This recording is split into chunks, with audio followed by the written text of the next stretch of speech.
जय जय श्री गिरिराज धरन जी की जय, ब्रजधाम की जय। प्रगट भये ब्रज त्रिभुवन राई, श्री सूरदास जी का ये पद है। अमर देवताओं को द्वारा जब इंद्र को ये विदित हुआ कि ब्रज में तो साक्षात ब्रज के आधीश्वर विराजते हैं, तो वे अति व्याकुल होकर कहने लगा कि उनकी शरण में चलें, जिनकी प्रतीक्षा युगों युगों तक करनी पड़ती है। तब वे तीनों बाधाओं को दूर करने के लिए धरती पर अवतार लेते हैं, जैसे कोई सपने से जाग पड़े। इसी प्रकार देवराज, जो अपनी सत्ता के लोभ से घमंड ग्रसित थे, जाग गए। अति दीन भाव से रोते रोते कहने लगे, ये मैंने क्या किया। समग्र सृष्टि के मालिक से विरोध किया, जिद की।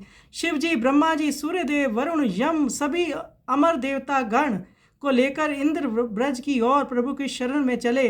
श्री सूरदास जी कहते हैं, देवराज बार बार पश्चाताप करते जा रहे थे कि मैंने कलुषित बुद्धि से ये निम्न स्तर का कार्य अपने अबोधपन से कर दिया, जो कि मैंने यहाँ प्रलय की वृष्टि की और भगवान श्री कृष्ण ने उसको 7 दिन तक अपने ब्रजजनों को अपनी छोटी उंगली में धारण करके गिरिराज जी को बचा लिया।